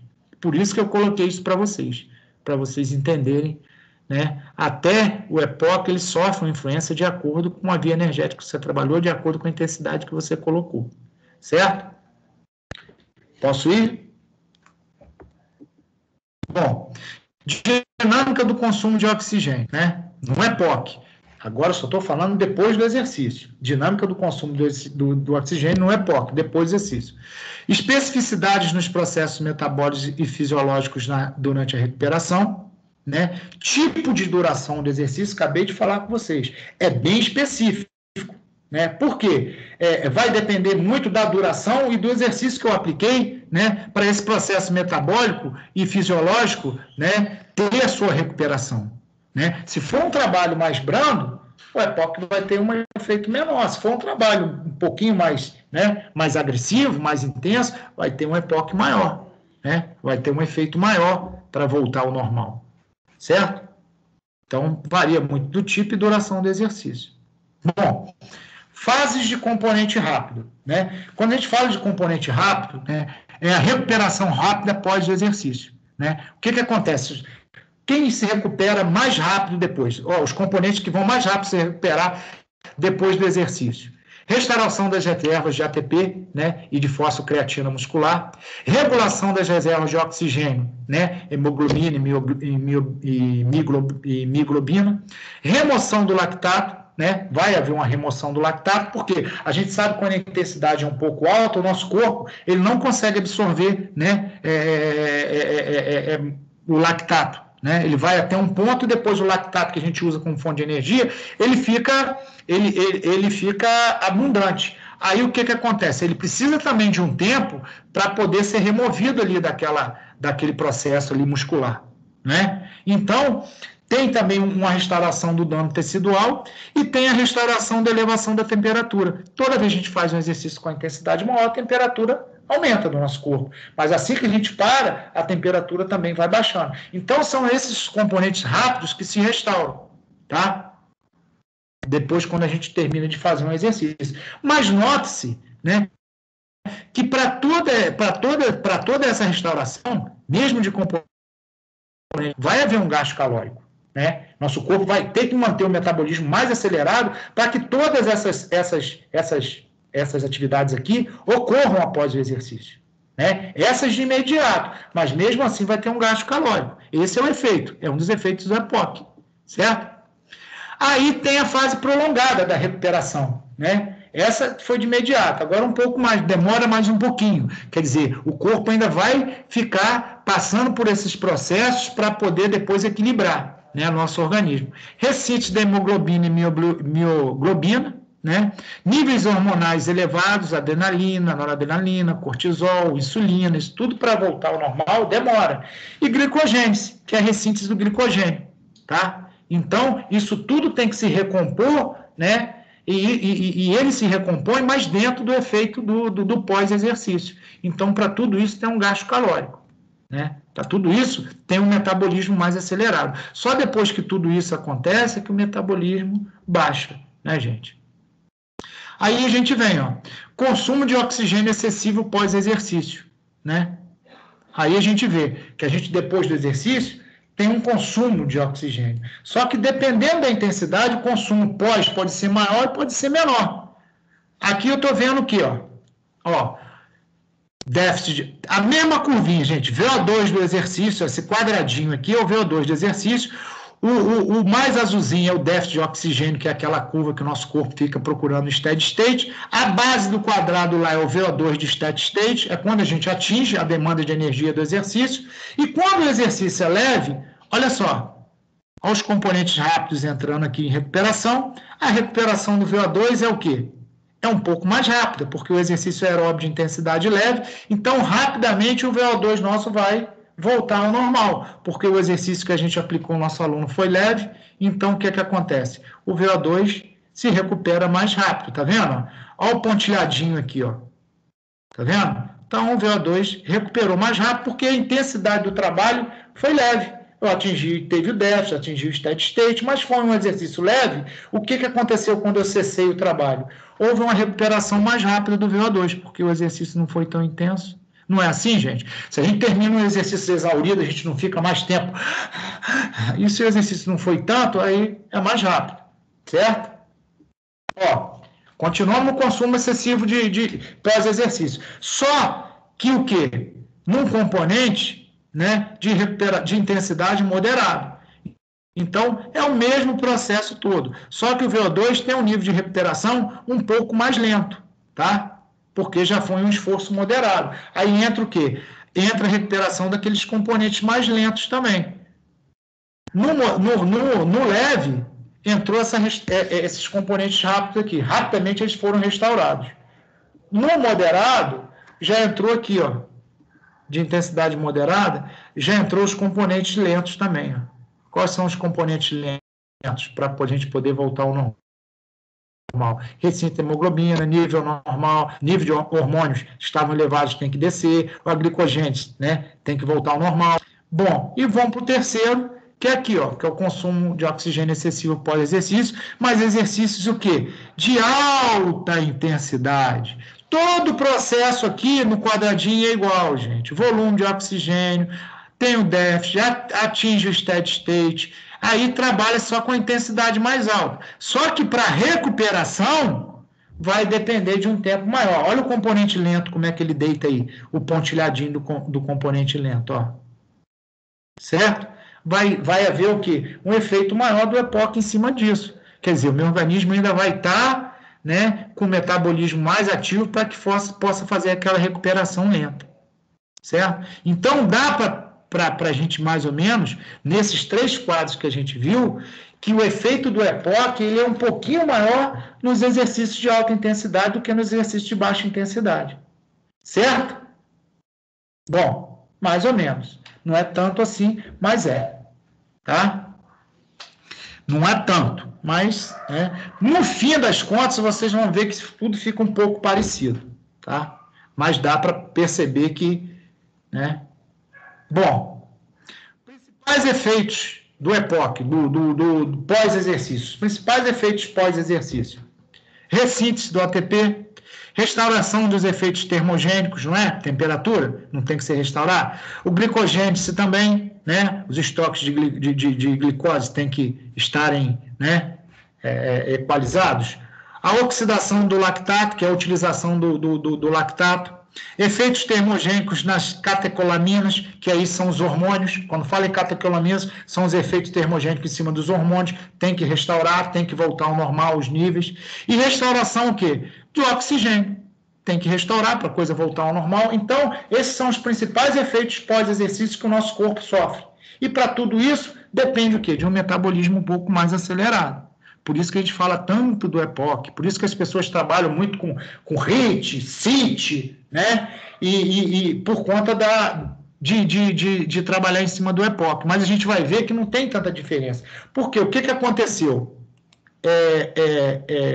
Houve, por parte aí de parcela de profissionais, de pessoal de mídia, de Instagram, de falar que o efeito do EPOC no HIIT é melhor. O efeito no CIT é melhor ainda. O efeito no moderado não é muito bom. Né? O CIT que a gente fala são esforços acima de 100%, tá, gente? O CIT são esforços acima do HIIT ainda, de 100%.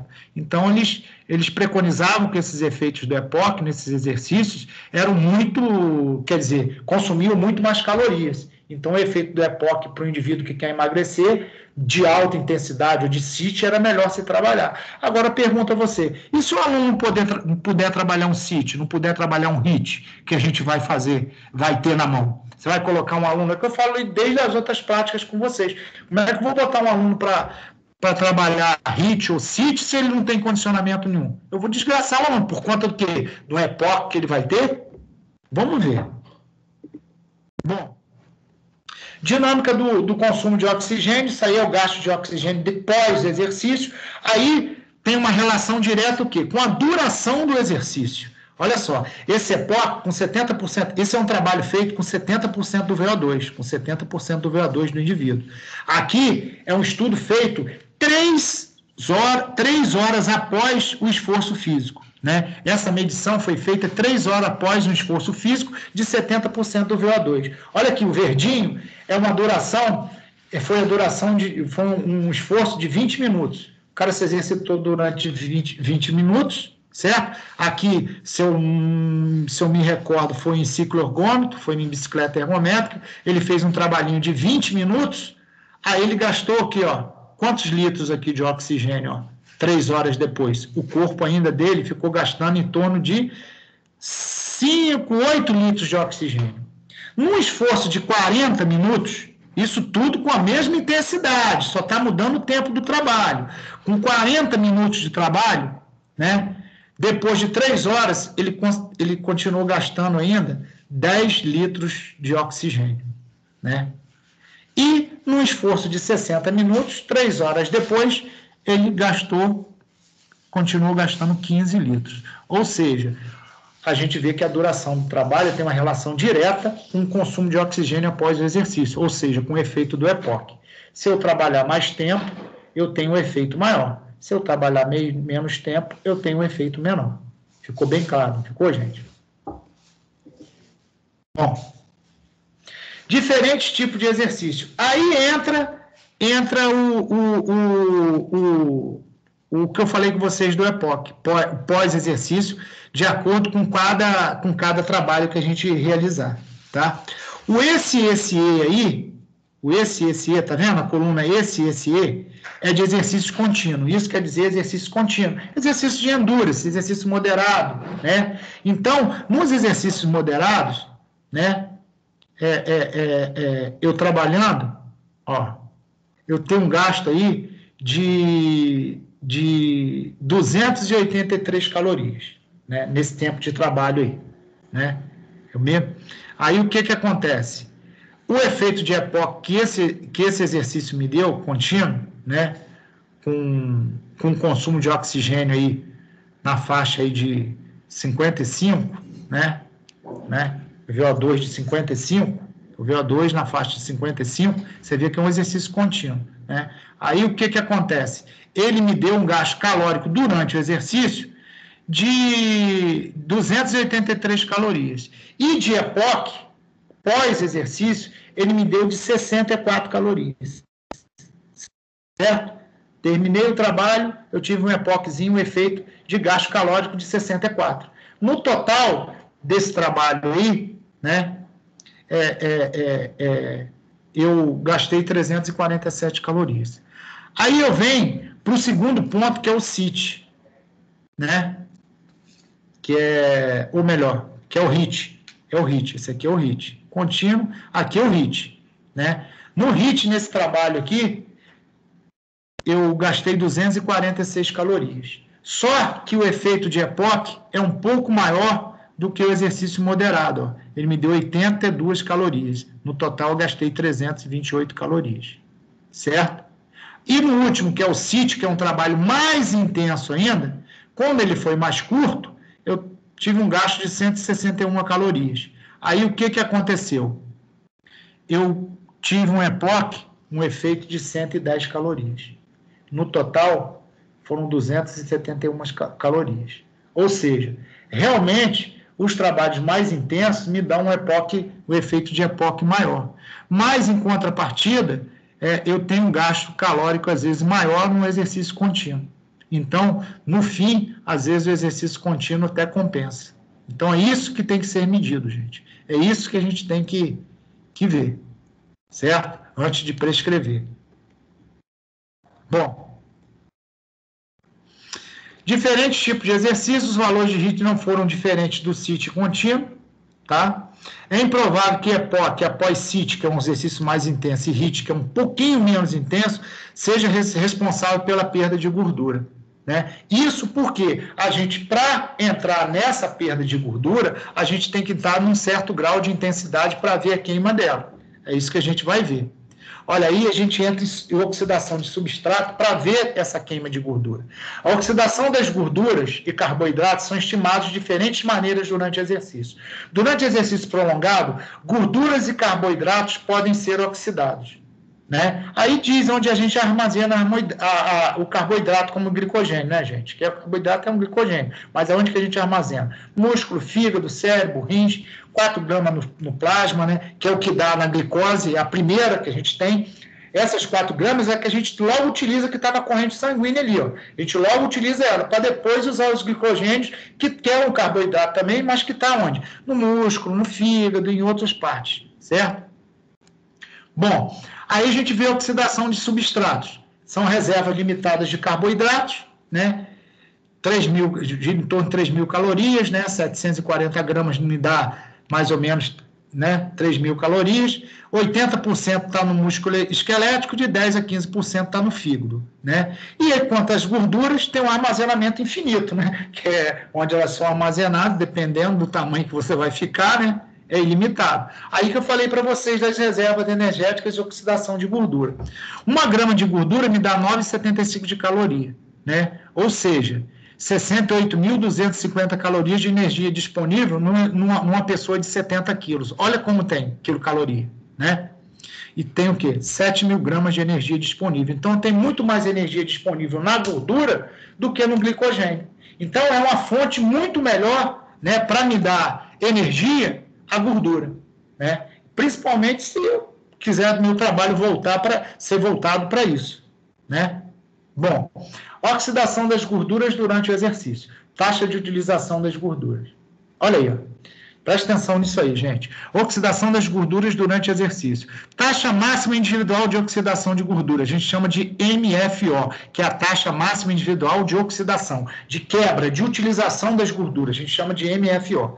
Intensidade de exercício em que ocorre essa oxidação, essa degradação. Qual a intensidade fica melhor para eu degradar e utilizar essa gordura como fonte de energia? Né? Então, a gente tem o quê? Intensidade de exercício em que ocorre o MFE. O FAT máximo. Qual a intensidade que eu posso utilizar para fazer essa queima? O FAT máximo vai ser a intensidade que eu vou usar para utilizar a gordura como fonte de energia, para eu quebrar, né? Para eu queimar ela. Então, ó, utilização das gorduras durante o exercício. O que determina a taxa de oxidação das gorduras? O que determina? Eu já falei anteriormente lá com vocês. A intensidade do exercício. Ela que vai me dizer qual fonte eu vou usar, não é, gente? Não é a intensidade que vai me dar a via energética, vai me dar qual combustível que eu vou utilizar? Então, quem vai determinar é a intensidade do exercício. Que fatores podem afetar as taxas de oxidação de gordura, né? Da mobilização dessa gordura, da utilização dessa gordura? Olha os fatores que afetam a utilização da gordura durante o exercício. O nível de treinamento, o estado nutricional atual, até o estado nutricional, gente. Eu preciso estar nutrido para fazer atividade. Senão eu vou interromper o trabalho e não vou chegar nem nela. Lembra que eu falei do problema lá daquela dieta brava, dos caras fazerem jejum ou ir para atividade sem comer nada, muito tempo sem se alimentar, de ter hipoglicemia? Eu não vou nem chegar na fonte de gordura, porque antes ela vai passar mal.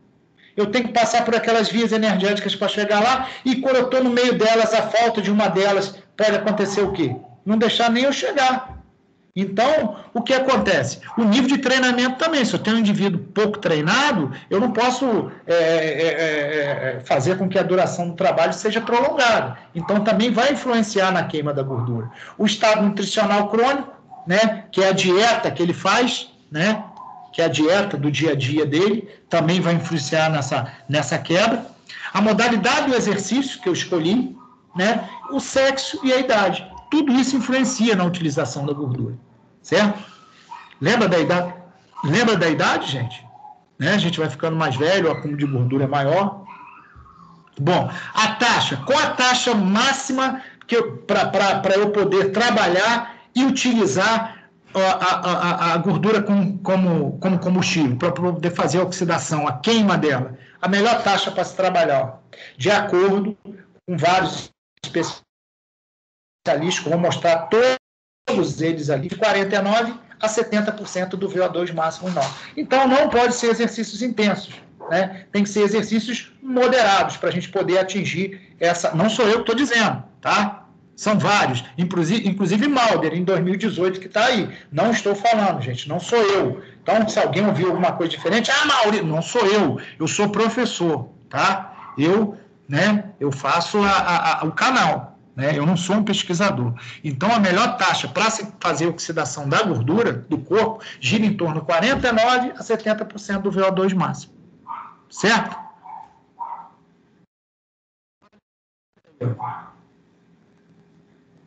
Taxa de VO2... esqueci de botar o I aqui. Taxa de VO2 máximo. Maior metabolização de gorduras. Então, aí, cada autor fala uma coisa. O Romgen, que fala em 90, fala em 65. O O, em 2000, fala 45. Astorino, em 2000, fala 75. E Volinsky, em 96, fala 50. Eu não falo nada. Vocês viram meu nome aí? Eu não falo nada. Né? Certo? Tá aí, ó.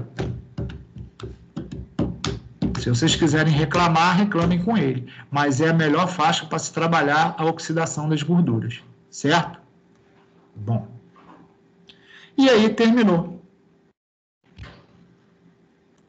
Cara, eu acho esse conteúdo muito legal. É um conteúdo de ferramenta, né, cara, para a gente trabalhar. Você pode jogar ele para o lado e ficar fazendo suas cagadas aí, onde você for. Ou você pode abraçar isso, e isso eu estou te dando uma direção. E começar a estudar melhor isso, que isso aí que vai fazer você ganhar dinheiro, cara. Isso aí que vai dar sucesso. Ih, tá dizendo que a minha internet aqui tá muito ruim. Isso aí que vai diferenciar você dos outros. Porque os outros ficam fazendo de qualquer forma. Vamos fazer isso, vamos fazer aquilo, sem saber o que está utilizando. Né? Já falei isso com vocês desde aquelas aulazinhas lá de escola. Às vezes você entra com uma metodologia e, estou usando a metodologia tal. No decorrer do seu trabalho, você vê que não está usando metodologia chonga nenhuma, não tem nada a ver o que você está fazendo com aquela metodologia que você colocou lá. Tem muita gente que bota isso na planilha, no computador, e quando você vai ver a parte prática do cara, o cara não está fazendo porcaria nenhuma. Uma que ele não sabe nem que via metabólica ele está usando. Então, gente, não deixe isso de lado, que isso é o segredo para vocês trabalharem, obterem sucesso e realizar, né, de repente, o objetivo do teu aluno. Para cada trabalho muscular, para cada intensidade, tem uma via energética. certo? Então, não inventem dietinha, não queira se arriscar nesse campo que não é nosso. Então, mesmo porque, se ele vier com um objetivo para você, entenda uma via energética para você escolher o trabalho. Certo? Ah, se eu estou fazendo um trabalho de força. Então, gente, eu não posso botar o cara para puxar um peso lá 10 segundos com intensidade máxima e força máxima e dar um intervalo de 20 segundos para ele. Ele não vai conseguir, cara. O trabalho daqui a pouco vai cair por terra, porque ele precisa de um tempo maior para se recuperar. Ou eu vou querer botar o cara para correr num trabalho aeróbico, correr com a intensidade alta, né? Sem ele poder. Então, gente, escolham a via energética. A via energética é que vai ditar o número de repetições que você vai fazer com ele, a intensidade que você vai dar ao seu trabalho. É isso que você tem que entender. Aí você vai entender número de repetições, vai entender intervalo, vai entender VO2, vai entender frequência cardíaca. Tudo está interligado. Tá? Certo? Eu acho que eu falei pra caramba, 9 horas, nem bebi água direito. Querem falar alguma coisa?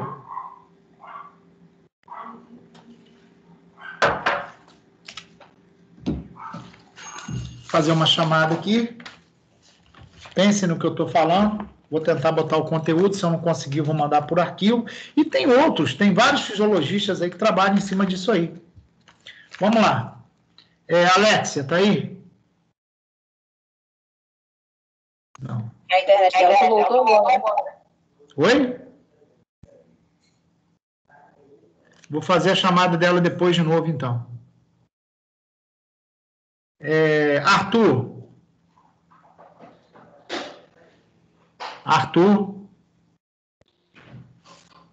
Ele disse que precisa sair.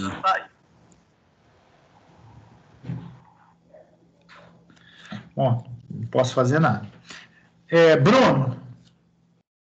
Aqui. Caetano.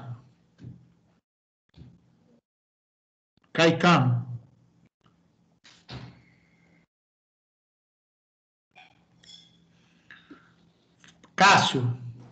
Tô aqui. Daniel. Gabriel. Presente. Daniel, não? Já tá, já. Tô aqui. Breno. Eu. Ingrid. Tô aqui. Jaime. Tô aqui. Júlia. Presente. Kellen. Tô aqui. Lara.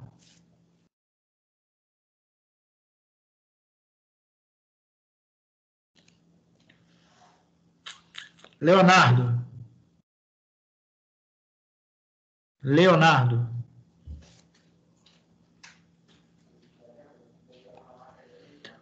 Luara. Aqui. Luciano.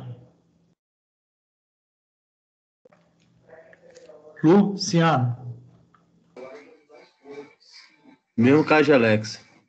Tá aqui. Luciano tá aqui, já mandou aqui. Então, Alexa, tá aí, Luciano? Eles estão no chat aqui.